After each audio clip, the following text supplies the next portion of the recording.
नमस्कार, हमारे बिहार का विशेष बुलेटिन देख रहे हैं आप और मैं सुष्मिता राज आपके साथ बुलेटिन की शुरुआत करते हैं। बिहार में भू माफियाओं पर बड़े एक्शन की तैयारी है। एसटीएफ ने 1 दर्जन माफियाओं की लिस्ट बना दी है। एसटीएफ ने जिस तरह से लिस्ट बनाई, अब ईडी को सौंपी भी जाएगी ये लिस्ट। जांच के बाद संपत्ति जब्ती की कार्रवाई भी देखने को मिलने वाली है।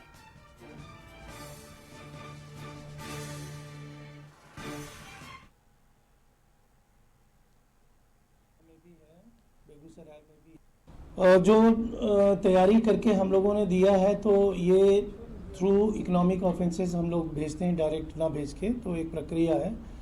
ये भी लिस्ट आपको दी जाएगी, लेकिन करीब 1 दर्जन के आसपास में इस तरह से चिन्हीकरण किया गया है और लगातार ये और भी लोगों की लिस्टिंग की जा रही है। अब वो विशेष आपको बता देंगे। मोतिहारी में भी है, पटना में भी है, बेगूसराय में भी है। इस तरह के जो बड़े ज़िले हैं जहाँ पे ये बहुत ज़्यादा प्रीडोमिनेटली, वहाँ पे हम लोग को कुछ घटनाएं आ रही हैं, उनकी संलिप्तता आ रही है, तो उसमें हम लोग इसको जो अधिक जानकारी के साथ विशेष संवाददाता संजय फोन लाइन पर जुड़ गए हैं। और संजय, देखिए, भूमाफियाओं पर एक्शन की ये पूरी तैयारी नजर आ रही है। ईडी को अब जो एक लिस्ट है एसटीएफ ने 1 दर्जन माफियाओं की, वो बनाकर सौंपने की तैयारी है, जिस तरह से भूमाफियाओं पर नकेल भी कसे जा सकेंगे। बिल्कुल सुष्मिता, सम्राट चौधरी की सरकार ने यह अपना जता दिया है कि अब जो भू माफिया है वो किसी भी सूरत में नहीं बचेंगे और बिहार में भू माफियाओं के खिलाफ कार्रवाई अब निर्णायक मोड़ पर पहुंचती हुई दिख रही है। स्पेशल टास्क फोर्स का आज प्रेस कॉन्फ्रेंस था बिहार पुलिस मुख्यालय में और वहां पर डीआईजी जो है संजय सिंह, उन्होंने एक बड़ी जानकारी दी है कि 1 दर्जन बड़े भू माफियाओं की सूची तैयार कर उसे प्रवर्तन निदेशालय के पास भेजा गया है। दरअसल इकोनॉमिक ऑफेंस यूनिट के माध्यम से एसटीएफ ने इसे ईडी को सौंपा है। इसका सीधा मतलब है कि अब केवल स्थानीय स्तर पर पुलिस कार्रवाई नहीं करेगी भूमि माफियाओं के खिलाफ, बल्कि मनी लॉन्ड्रिंग और अवैध संपत्ति के पूरे नेटवर्क की भी जांच की जाएगी। ईडी की एंट्री से माफियाओं की संपत्तियों का ब्यौरा खंगाला जाएगा, संदिग्ध लेन देन की जांच होगी और जरूरत पड़ने पर संपत्ति जब्त या कुर्क भी की जा सकती है। इससे भू माफियाओं पर आर्थिक दबाव बढ़ेगा, जो अब तक कानून के लूप होल्स का फायदा उठाकर बच रहे थे। इस कदम के कई मायने हैं जो ये स्टेप लिया जा रहा है। पहला, राज्य सरकार का यह सख्त संदेश कि जमीन कब्जा, फर्जी रजिस्ट्री, अवैध प्लॉटिंग जैसे मामलों को अब बर्दाश्त नहीं किया जाएगा। दूसरा है कि आम लोगों का भरोसा बढ़ेगा कि उनकी जमीन और संपत्ति जो है वो अब सुरक्षित रहेगी। तीसरा और सबसे महत्वपूर्ण है कि प्रशासनिक स्तर पर पुलिस और केंद्रीय एजेंसियों के बीच कोऑर्डिनेशन होगा, जिससे क्राइम कंट्रोल के एस्पेक्ट से भी बेहतर और सुधार की उम्मीद जताई जा सकती है। कुल मिलाकर एसटीएफ और ईडी और इकोनॉमिक ऑफेंस यूनिट, इनकी तिकड़ी जो है अब संयुक्त कार्रवाई करेगी, तो बिहार में भू माफियाओं के नेटवर्क को तोड़ने की दिशा में बड़ा और असरदार कदम देखने को मिलेगा। जी सुष्मिता।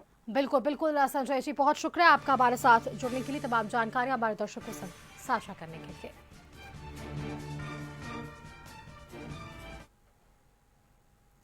आगे बढ़ते, बिहार एसटीएफ के पुलिस उप महानिरीक्षक संजय कुमार सिंह ने एक बड़ा बयान देते हुए कहा है कि राज्य में नक्सलवाद अब लगभग समाप्ति की ओर है। उन्होंने बताया भी कि फिलहाल जमुई, लखीसराय, गयाजी और औरंगाबाद जिलों में नक्सल गतिविधियों पर विशेष नजर रखी जा रही है। हाल ही में एक नक्सली ने आत्मसमर्पण भी किया है, जिसने पुलिस से लूटा गया ऑटोमेटिक हथियार भी वापस कर दिया।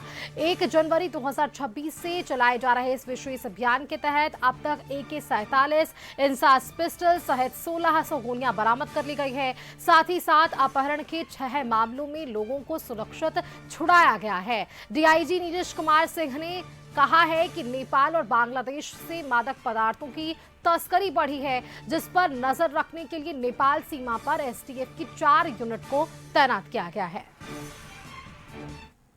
शुरू में बताया कि नक्सल मुक्त कर दिया गया है, लेकिन केंद्र सरकार गृह मंत्रालय की तरफ से बिहार को पिछले साल अक्टूबर में मात्र 4 जिलों को LNT, lead and thrust district के रूप में रखा गया है।